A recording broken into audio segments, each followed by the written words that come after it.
have to. Are you taking the roof off? You're not taking the roof off. Right into the back of it, so we're adding. So we'll take a little bit off. Are you doing enough that you're invoking the new the mandatory seismic upgrades?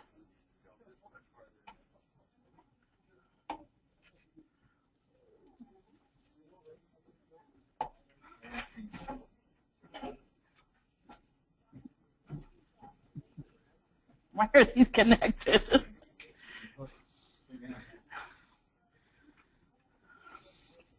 Because I know if you replace the roof, it definitely. Yeah, the main house is pretty much structurally going to stay at this point. Although it's hard to tell. It's be amazing. Well, of course, Les. It's mostly surface stuff on the inside. Moving any walls? Removing some. Moving any. Most of the ones we're removing, we're not putting back. Are none of them structural? We do have some structural changes, so they're engineering the. So you probably will have to do this. Some of it will, but I think going back in and doing the whole thing, we don't have, which I have mixed emotions about.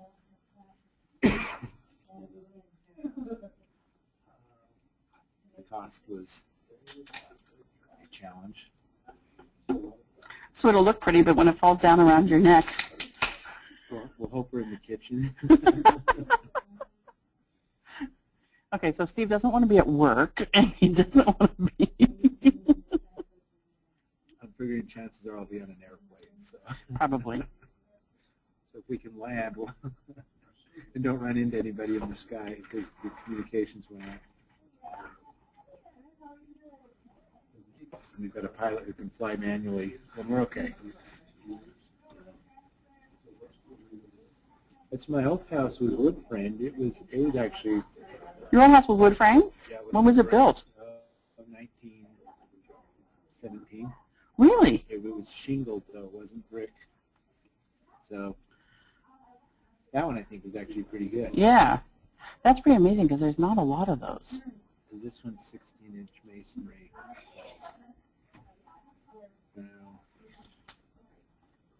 So how's my fellow ethicist? What's her name? Shira? Shira. Shira's in an ethical dilemma. Is she? Yeah, she took a job at Tom's. You mean that she's no longer with the public health school? Well, she's still an adjunct, but she took a full-time position at Tom's. You know, the shoes? Oh, yeah. Sure. Yeah. So she's actually doing the evaluation to prove that they're doing good. And I said, and what happens when you find that they're not? Well, I enjoyed those workshops with her. I'm sad to say I'm not able to stay today. Oh, Sarah. Two sick kids and my husband's sick. Oh, tell him to man up. Fuck up, man. Fuck up, dude. Fuck up. We're all sick this weekend. So he takes a 4-hour nap, and the rest of us Just keep powering on. listen, we live in Canada. Anyway. It's life. What can we say? But anyway, good to see you. Good to see you. You here a while? Or? No, I'm going home tonight, but I'll be back. It's good timing to pick up the legs. Yeah. We always like those long weekends that I can come. Yeah. Okay.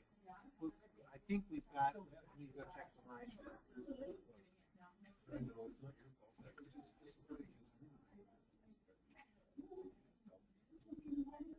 No, I'm good. I've got this one. I don't need anything else. Okay, That's good. We have a few more guests that I think will be wandering in, but we'll get started. I want to welcome you all to this presentation. We're glad to have Dr. Kim Cho visiting from the UCLA School of Public Health, the now Pilding School of Public Health, and also have had a great relationship with Kim in her role as directing the Southwest Regional Public Health Training Center, which we have partnered with UCLA on now for three I think, yeah, this is the 4th year. We're going going into our 4th year, and glad to have her come present. She's also with the Center for Public Health and Disasters at UCLA, and so has brought an interesting topic, I think, given our focus on community engagement and her focus on public health and disasters. It takes a village, collaboration, and communication for public health emergency preparedness and response. So we'll turn it to you, Kim. Thank you. Thanks.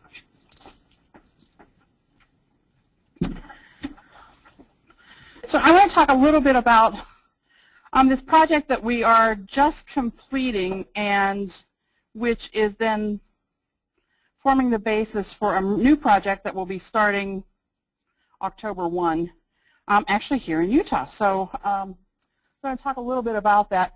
I always start my talks talking about what public health is. Partly because even within public health, I think we sometimes forget what public health is and what public health does.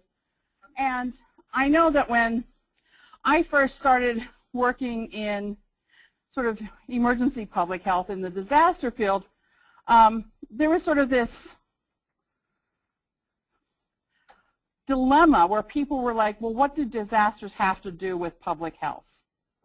Which for me, I was like, well, I don't know why anybody would even ask what disasters have to do with public health, but people would ask that, and so we would often try and find, you know, ways that we could increase people's knowledge about that. And this actually comes from this Public Health in America statement, which is essentially a consensus statement, and these are some of the things that public health is responsible for. So public health prevents epidemics and the spread of disease. And most people in public health are like, oh yeah, that's what we do. And even people in the community probably recognize that that's what public health does. Protects against environmental hazards. Okay, so we do environmental type things. We worry about water and sanitation and things like that. People are like, okay. We prevent injuries. We do injury prevention. I just came from a meeting with Lenore Olson, the Injury Prevention Research Center here on campus, and talking with her, and we look in public health about injury prevention from lots of different angles. And while that's probably less well known in the populations, most people in public health will say that that's a part of our responsibility. Promote and encourage healthy behaviors. That's part of public health's responsibility. Response to disasters and assist communities in recovery. Now this is a statement that came from Public Health in America, which is in 1987, I think this came out. And most people in public health didn't realize that this was something that was a responsibility of public health, to assist communities, respond to disasters and assist communities in recovery, and then assess the quality and accessibility of health services.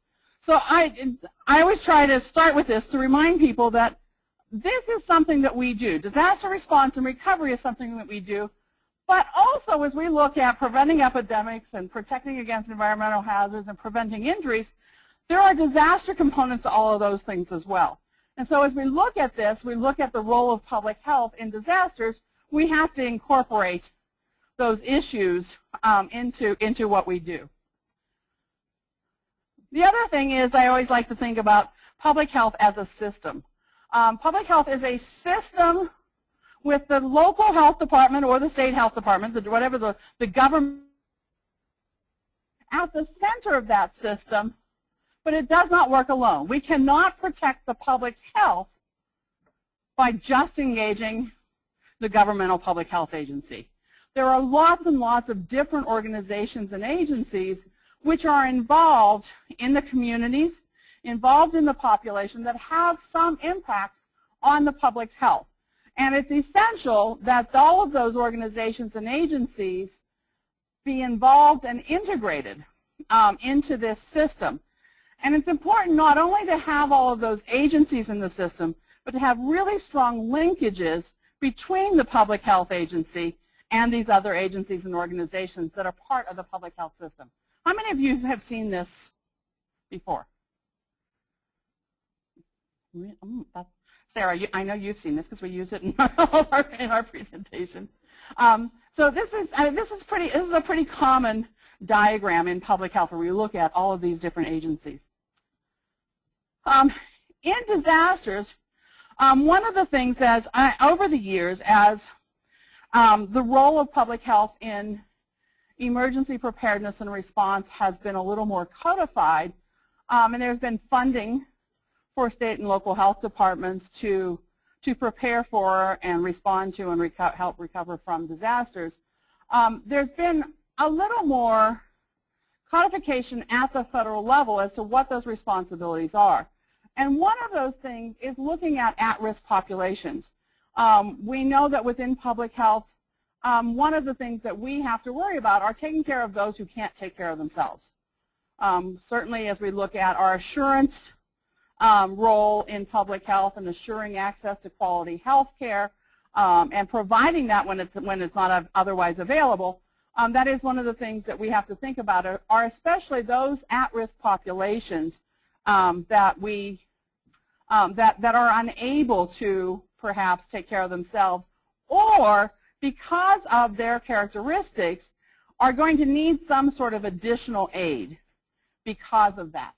And this is actually both in the National Response Framework, the National Health, actually 3 places, in the National Response Framework, in the National Health Security Strategy, and in the Pandemic and All Hazards Preparedness Act, otherwise known as PAPA.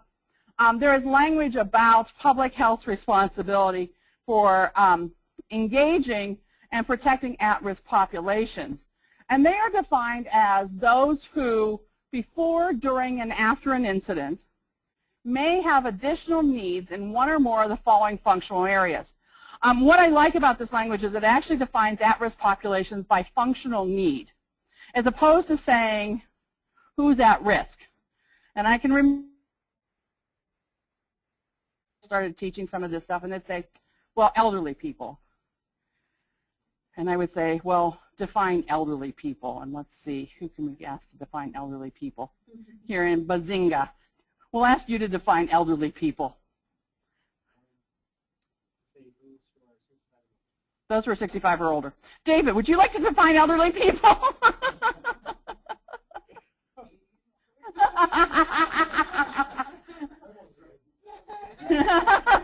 I had a student say 50 and older, and I was about ready to like, ouch, you're gone. I tell the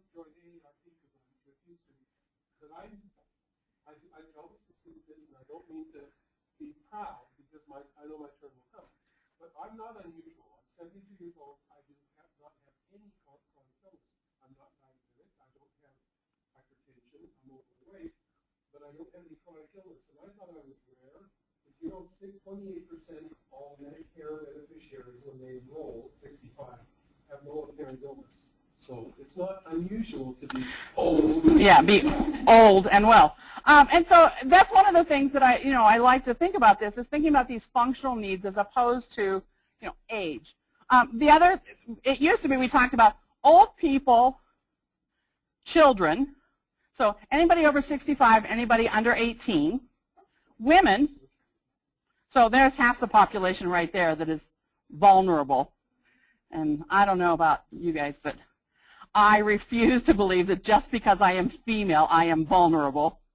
So over 65, under 18, female, anybody for whom the dominant language of the country was not their primary language, so anybody who's here in the United States who doesn't speak English as their primary language, anybody from any ethnic or racial minority population, anybody who is poor. So if you start adding all of these up, it basically meant if you were a middle-aged, middle-class white male, you were safe and everybody else wasn't. So when we started talking about that, it's like, well, okay, now who is it that we're supposed to spend extra time and effort on taking care of? So defining this as functional need really made much more sense. So looking at those who have functional needs in communication, who are not able to communicate. So just because English is not their primary language, they may be able to communicate, but we need to think about that. Who have some sort of medical need. So just because David is over 65, he doesn't have any excess medical needs. That's not something we need to think about. But there may be somebody who's 30 who does, right? So we look at that medical need. Maintaining independence, are they able on their own to do things? What it is that they have to do? Are they able to maintain independence? Do they require supervision? And this is one of the areas where this independence and supervision is where children tend to come into play, because they require supervision in their activities and to be able to do things. They may be very independent, but they require supervision. Okay, so looking at that. And transportation, you know, they may be otherwise fine, but if they have no transportation needs, this is one of the things we saw in Hurricane Katrina, people who didn't have transportation could not self-evacuate. And so looking at that. As well as individuals specifically recognized as at risk in the Pandemic and All Hazards Preparedness Act, because public health was not going to allow us to just do functional needs. The kumbaya feeling came into play, and we said, so children, senior citizens, and pregnant women. Although you can look at all of those and say all of them are covered in one of these functional needs in one way or another. And it really is focusing on those functional needs. So we are focusing on children as an at-risk population. And because of that, we're very concerned about, particularly about this relationship between public health and schools. The majority of our children, the majority of the population under the age of 18, certainly those over 3 and under 18, spend the majority of their time in schools. They are in congregate settings. Their level of supervision is less than it is when they're at home. And so we're very concerned about this relationship between public health agencies and schools. So that's what we're focusing on. Not that the rest of this village is not essential, okay? But we're going to really focus on that piece of this village. So as part of our CDC Preparedness and Emergency Response Research Center, we had 3 major research projects as a part of that research center.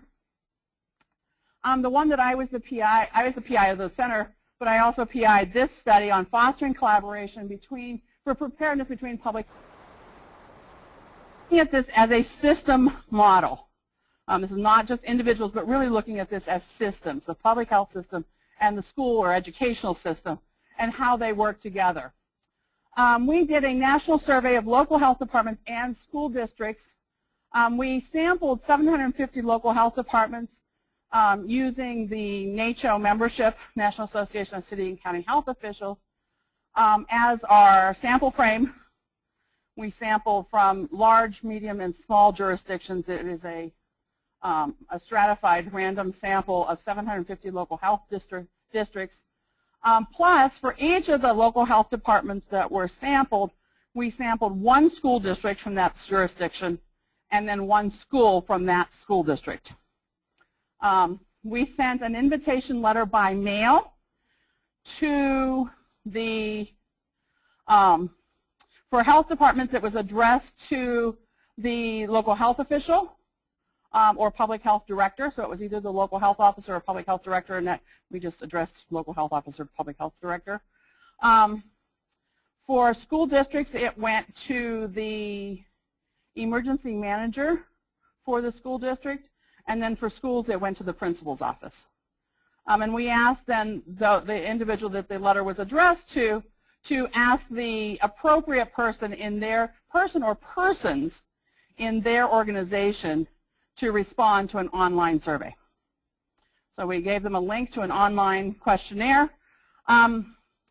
We did fairly well with local health departments. We had a response rate of about 20% from local health departments. We had 159 local health departments respond.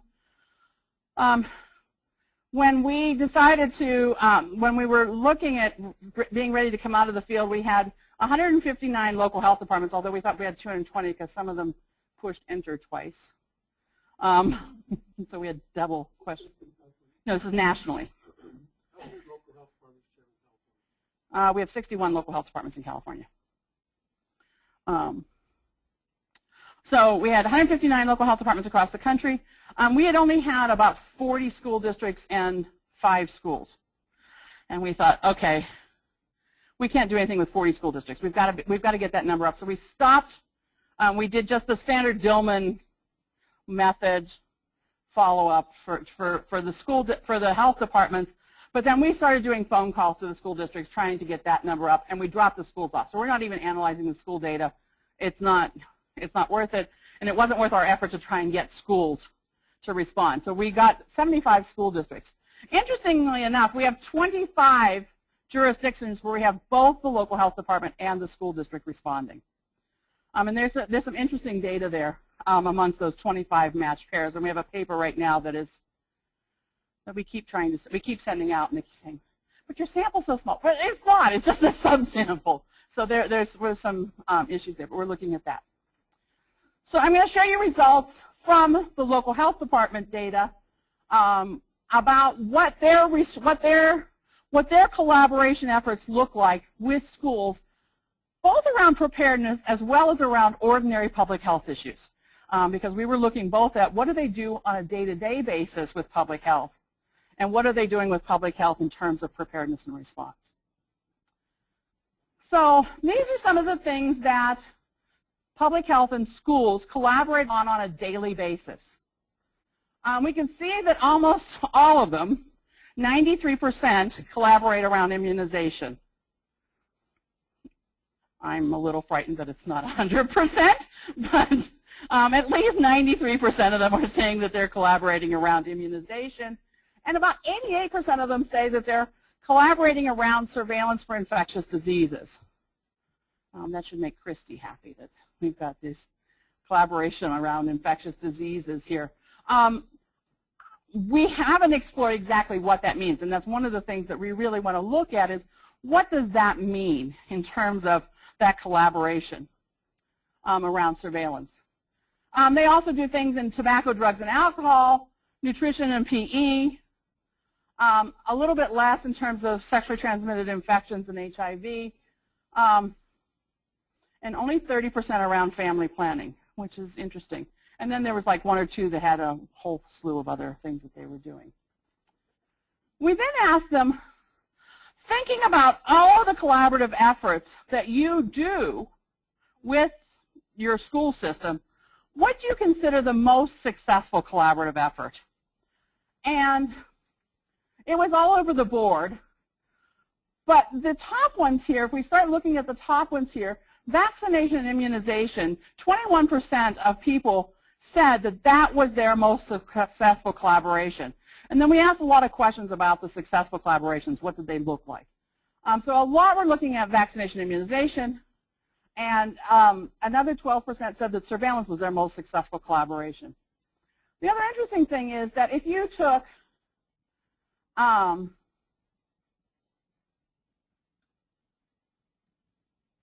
they have both pandemic. So about 7% felt that their most successful collaboration was pandemic flu, H1N1. This was fielded in 2010, so they had all just gone through that, so it was high in their minds. But they felt that, 7% felt that that was their most successful collaboration that they had had, their most successful interaction. And about 4% said preparedness. Not a whole lot. So when we're thinking about this, as we look at those connections, do we want the primary connection to be around preparedness, or do we want the primary connection to be around things that they're already experiencing success in? And so that's where we're thinking is that. So if we compare the most successful and least successful amongst the existing programs and projects, we found some things about what they were looking like. So first of all, the most successful is the gray bar. Least successful is the brownish bar, whatever. So the most successful programs were things that have been going on for a long time. But there was also quite a few that have been in the 2 to 4 year range, that they've been doing it for, for a few years. Brand new collaborations were hardly ever considered to be the most successful ones. So these are things that have been going on for a while. So we want to build on these things that have been around for a period of time. this is always surprising to me, is that the most successful collaborations were most likely to only be partially funded. Clearly, with no funding, it's less likely to have anything be successful, but being fully funded did not make them any more successful. So having a little bit of money for that collaborative effort is probably sufficient. We don't have to go and get tons of money to do these collaborative efforts, but there's got to be something there. So, couldn't you think about it another way, though, that the rules on this, that they're partially funded, and the last time about their most successful, they didn't rate it on a scale of 1 to 100. They said this was our most successful. So, just by virtue of the fact that most of them are partially funded, that's where it showed up. Well, because we also asked them what was their least successful. So, I mean, and the least successful were almost, I mean, half of them were unfunded of the least successful. I don't find surprising. No, I don't either. I'm surprised that there's not more of them. I'm not sure that you can draw the conclusion that a little bit of money is the best thing. I don't know that it's the best thing, but I mean, I'm not going to say that a little bit of money is better than full money, but it's easier to get a little bit of money than fully funding programs. Okay. I'm just saying that seems to at least be sufficient. The other thing is looking at leadership and how long the leadership around that collaboration have been in place. So the people who are leading those collaborative efforts, what we find is, I mean, clearly, you know, the more experience people have, the better. We know that within public health, tenure in public health agencies is not always, especially at the leadership level, that people move around quite a bit. So we're not seeing a whole lot up in the 10 years or more, but certainly it's not those brand new people that are going to produce the most success. That is the case, however, in school systems, those long tenured people in school systems, and that's just a function of school systems have more stability around leadership than I think public health systems do.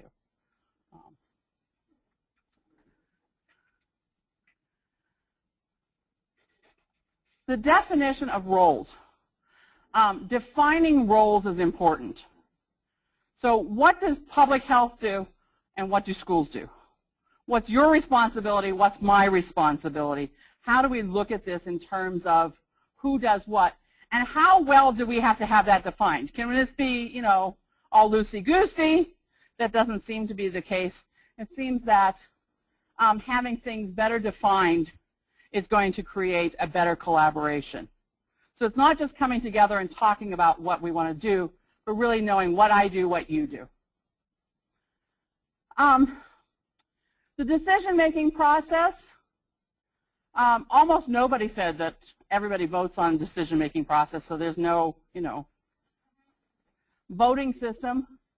But if we look at success, there's got to be at a minimum some shared decision-making where both parties are coming to the table and making the decisions together. Both partners coming to an agreement was split, but the most successful and least successful look the same in terms of that. I think that's because even though quite a few said that they do that, it doesn't seem that it gives you any advantage to trying to come to having everybody come to an agreement on everything. But having shared decision making certainly is something. It's not a I'm telling you what to do, but we're working in this together to make decisions. Resource sharing. I don't know how you have collaborations and there's no shared resources, but apparently it does happen, but it doesn't seem to be very successful. I don't know about those 14% that said that they had any success of successful programs that had no shared resources.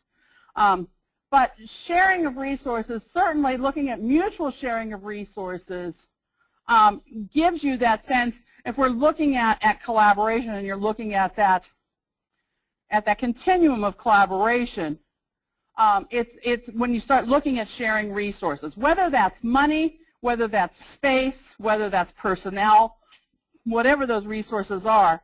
If we're going to move this collaboration along, we have to start looking at how we're sharing resources and mutual sharing, ideally, as opposed to one unidirectional sharing.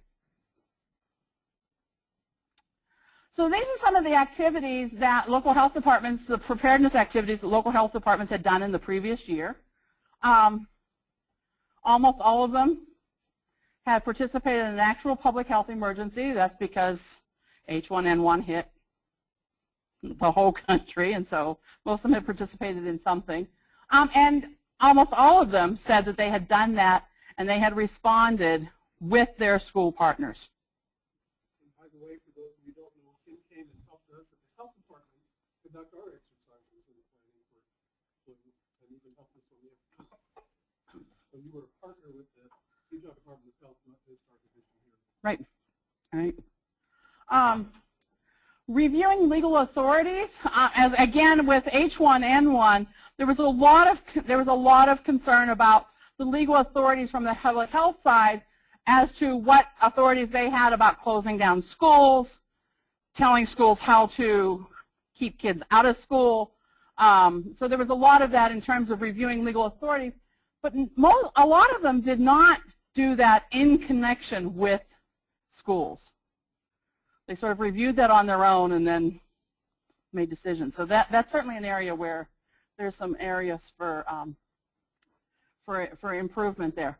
Assess the emergency preparedness competencies of staff. They did that, but not necessarily in conjunction with schools.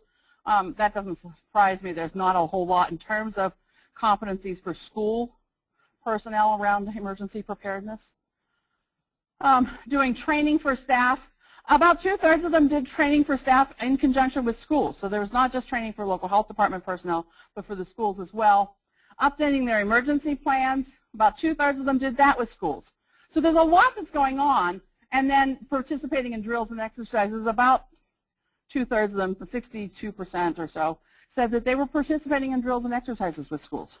So there's a lot going on here in terms of this collaboration. We just need to sort of keep moving this along a little bit more. Everybody thought, 82%, that's in a survey, that's pretty much everybody, thought that collaborating with local health departments, collaborating with schools for emergency preparedness and response was important. Everybody said it was at least moderately important. Nobody said not at all or somewhat, at least moderately important.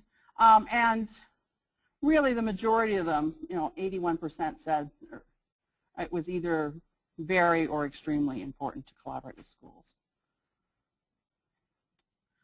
So what are the kinds of preparedness activities that they do with schools? So they work with schools for schools to function as shelters in an emergency or a disaster.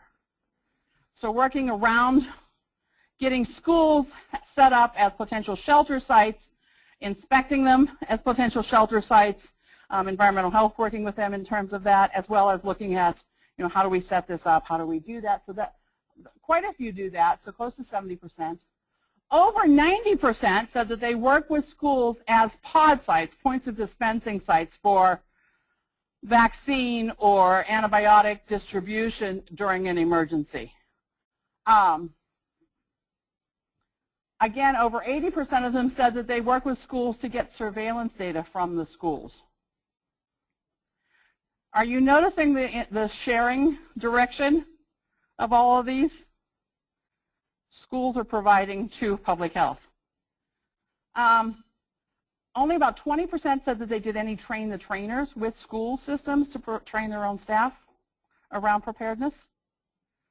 They may invite school people to come to trainings, but in terms of increasing the capacity of schools themselves to deal with their own people, they don't do a lot of that. And then this is the favorite for every activity that public health does with schools. They provide health education materials. There are a lot of missed opportunities between public health and schools where they're doing things around something, but doing things means I'm giving you health education materials. that pushing information as opposed to what we would consider a true collaborative effort. And one person, a couple of people said some other things that they were doing. One person I think was doing like everything under the sun with their schools. So how successful did local health departments feel that their interactions with schools were in preparedness? The majority of them said that they were mostly successful. So on a scale of 1 to 5, they mostly said 4. But there were a couple that felt that their collaborative efforts were not very successful at all. How satisfied with it are they? So 11% said they were completely successful, and 53% said they were mostly successful. 17%, almost 18% said that they were completely satisfied with that. So there are people in local health departments who are completely satisfied with less than completely successful collaborative efforts. Which to me is like, you're completely satisfied with something that you don't consider completely successful? I might be mostly satisfied, but it'd be hard for me to be completely satisfied. So I think there's some attitude adjustment here as well in terms of what we're expecting in terms of success.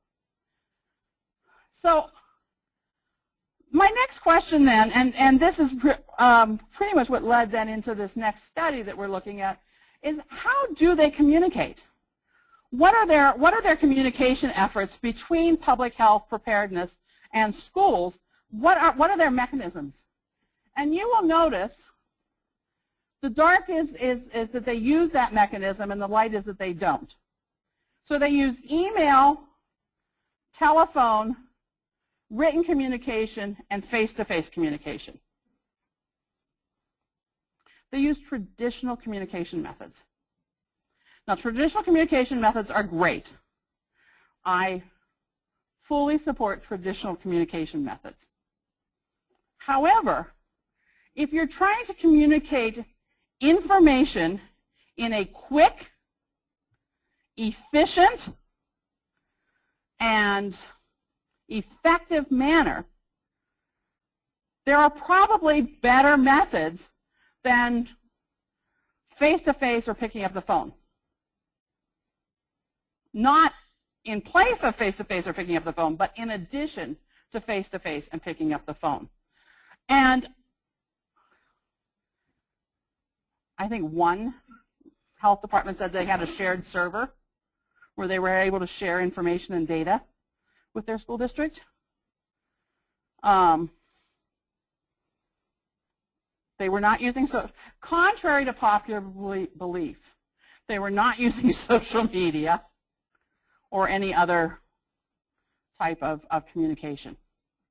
Doesn't it kind of depend on what they're sharing as well? Because, I mean, obviously, you're not going to want to use a website or social media to share information about the students out of school or the vaccination rates, or, you know, you could possibly, it could backfire on you if you're using those specific things, because everybody has access to those things if you're trading. Well, not everybody. You can create websites that everybody does not have access to. Social media, that's one of the problems with social media, is that sort of. I am not a proponent of social media being the way that public health goes. Now, don't tell any of my colleagues in the health communications field that. It doesn't mean that we don't ever use it, but looking at that as the sort of the be-all and end-all is, to me, not the way to do it. But looking at websites and shared servers, especially if you're looking at information about a single person, great, pick up the phone, send an email. Not that. How many of you think that email is actually secure? Have you been following Edward Snowden? Email is not secure. Neither are telephones, particularly cell phones. But looking at some of these other ways, you know, if you're talking about a single individual or something that's, you know, very small, yes. But if you're starting to look at, are we looking at things like surveillance data and looking at daily attendance rates and cause of absenteeism, you cannot do that through traditional communication methods. So really looking at increasing our ability to do some of this in a way that is easy for both public health and school systems to be involved in that. So at the end of this 5-year, although for us it was only 4-year, research program, as we were winding down, CDC got the brilliant idea that they would throw a little bit more money at this and a little bit more time at this, and gave us 1 year to create an innovative electronic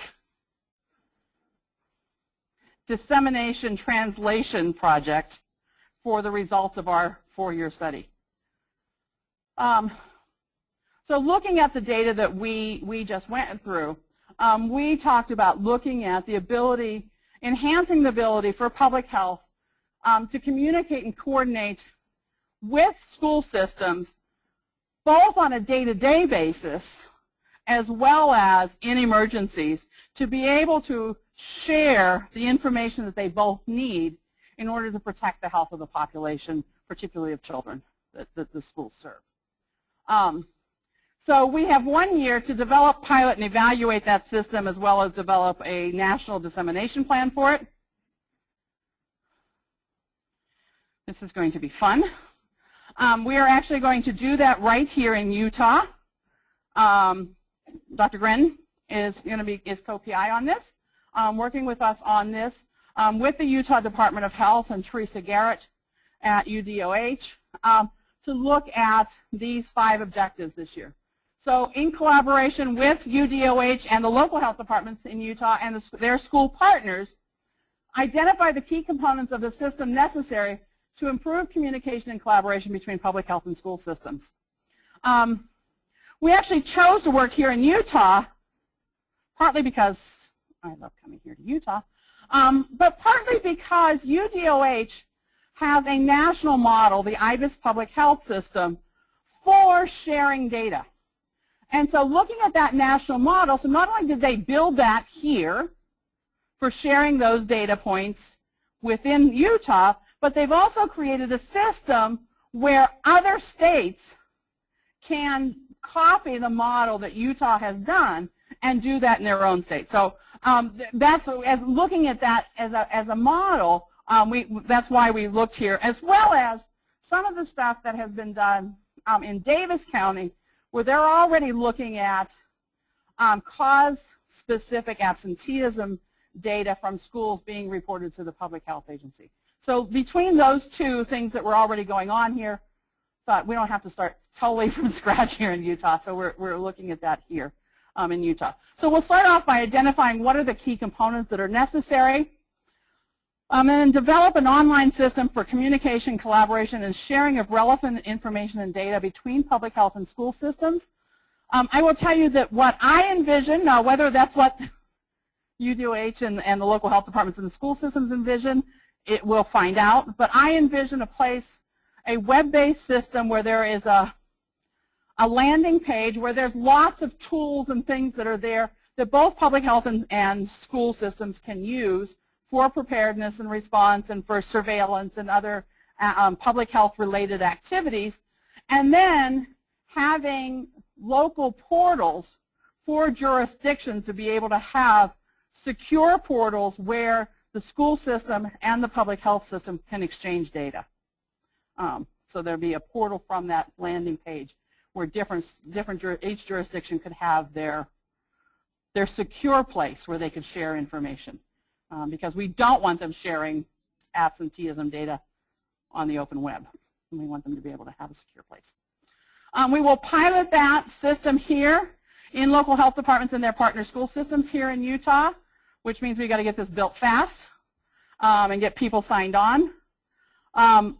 It will, as we pilot it, it will change as we pilot it, because it will be involving them using the system in sort of a beta format as we can finalize a final system.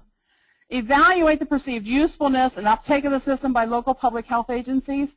We plan to have 4 local public health agencies involved from the beginning, but hopefully engage all 12 local health jurisdictions and giving them at least a couple of months to be able to pilot the whole thing. And hopefully they'll all want to sign on. There is quite a bit of competition amongst the local health jurisdictions here in Utah. So if we get 4, we'll probably get 10 or 11. I can envision one that might not want to, but I have worked with them, right? I do. And then develop a dissemination strategy to distribute the intervention broadly across the United States. And probably in a manner similar to what IBIS-PH is, where the methodology is outlined and shared so that others can build the same type of system. So that is what we're doing. If you see me and Lisa getting grayer over the next year, that will be why. Questions? Comments? Do all schools have electronic capacity for their records? No. No. They don't in California, so I'm sure they don't in Utah all have that capacity. Although I know quite a few school systems are using the electronic where parents can even log in and do that. So that's always one of the struggles, is that electronic capacity for schools. Do all public health agencies have electronic capacity? Is always another question. Other? I gave grand rounds here yesterday on integrating public health and primary care.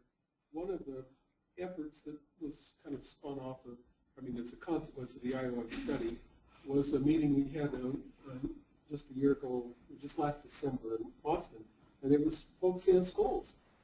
And it pointed out that one of the best sources of public health information, in this case, infectious disease data, was in schools, and we weren't tapping into that. And that was one way, at least that was one of the factors discussed at this meeting, was what a rich resource that would be for disease surveillance if we have the ability to get real-time information from schools. Yeah, and it was one of the things that we, CDC issued a call. There was a flurry of calls that came out of CDC and ASPR, the Assistant Secretary for Preparedness and Response,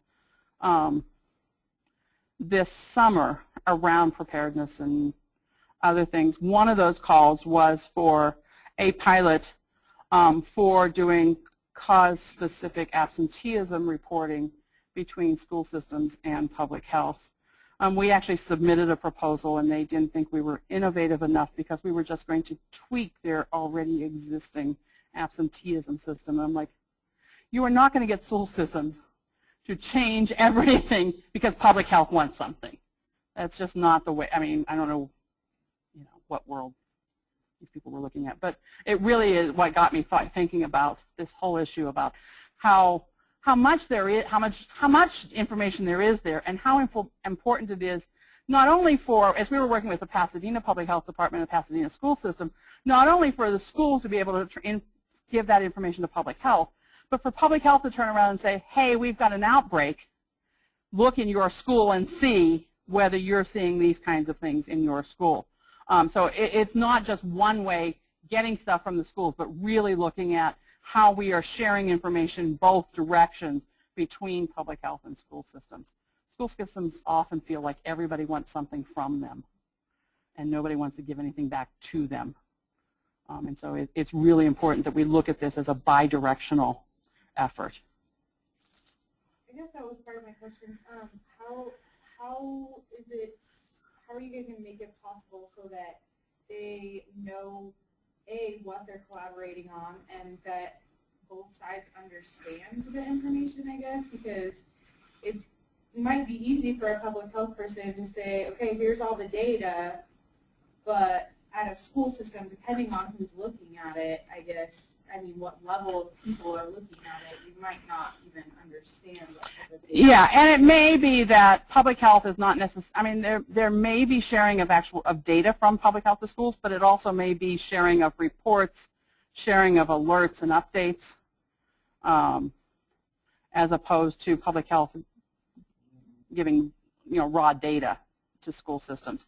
And part of that is building this the way that both school systems and public health see it as being useful, and pulling them both into sort of this design of this.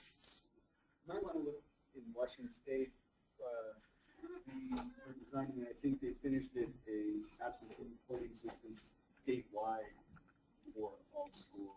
Cause specific or just general absenteeism? There was some cause specific, I know, like respiratory was part of it, and going through bringing on the School Nurses Association was a really effective way of getting into the schools. Yeah, one of the things that, as we look at this, is sort of this, and a lot of this was working with Pasadena in looking at writing this other proposal, which apparently was not innovative, and really looking at sort of how absenteeism reporting actually occurs. And part of that is, as a parent, knowing how absenteeism reporting actually occurs, right? Oh, Mommy, I'm going back to school today. Can you send the note with me to tell them it was okay that I was absent for the last 3 days and why I was? And it's basically Mom's signature goes on the bottom going, okay, here, take this back because you were absent and I approved of it. And so, you know, looking at cause specific, I don't want cause specific 3 days later. It's not going to be very useful to me to say, oh, they were absent 3 days ago. And I never remembered to send it on the day they went back. It was always 2 or 3 days later when they were being yelled at for not having it, that it got in there. And so, you know, we want this in a timely way. So looking at it at that time of absence, not at the return. The other issue is a lot of times when they do have some cause-specific stuff, it's reporting from the nurse's office of what the nurse is seeing coming into his or her office during the day. So, and then saying, oh, well, I sent 3 kids home with absence, they must be with the flu. So that's sort of it's a little bit of a leap, and I'm not sure how much of, you know, real cause-specific absenteeism is actually going on without changing the way parents report absenteeism. For reporting, since Dr. Sembol mentioned yesterday that Utah has one of the lowest rates of nurses in our public school systems, if that's the case, then how are we actually going to report accurately? Well, and that's the whole idea, is looking at being able to change some of the absenteeism reporting. If you have online absenteeism reporting, which, I mean, I know Tooele School District has it. I assume there are many others in the state that have it, online absenteeism reporting. If you can get parents to log in on the day the child is absent and say, okay, my child is absent, the cause of absence is illness, what is the illness? And make them actually go through, you know, some syndromic definitions to be able to identify that. Nursing, okay, nursing data is great if a nurse sees a large surge of kids coming into his or her office and recognizes it as something unusual and reports it. I want to just clarify, I think Utah does have the distinction of the lowest number of nurses based in schools, but I don't think that means we have an absence of a health unit in the school. In other words, they have an on-block, like when I was a kid, there was a nurse there, and I remember going to see a nurse, but that seems almost history here. That's not unique to Utah. A lot of No, California doesn't. There's still, there are 2 national school nurse organizations, and there's still several thousand nurses, but I do think it would be a mistake to assume there's no health unit in the school. I don't know how they run them or who's responsible, but they do have this reporting. I mean, at least the absenteeism. Yeah. Have some capacity to send the kid home and why. Right. So they must have something. And it doesn't have to be a nurse. I mean, syndromic reporting, you don't need a nurse to identify syndromic reporting. I mean, I will tell you that, you know, most of the front office staff in most schools know the kids better than, and they'll know whether the kid's actually sick or faking it, probably more so than the nurse, because they see them all the time and are much more in tune with them. Another.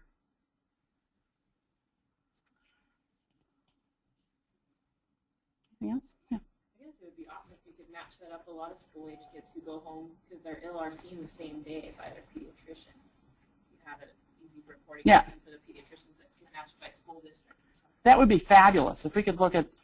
Or even just an online site saying, like, what county are you in, and have the office staff say, we saw 3 kids from this county today for this. Or their family doctor. Not everybody. Their family doctor. Yeah. I need primary care now. So. We could link it into CVS and Walgreens, right? Doc in the boxes too, right? Yeah, yeah. Other? Okay, so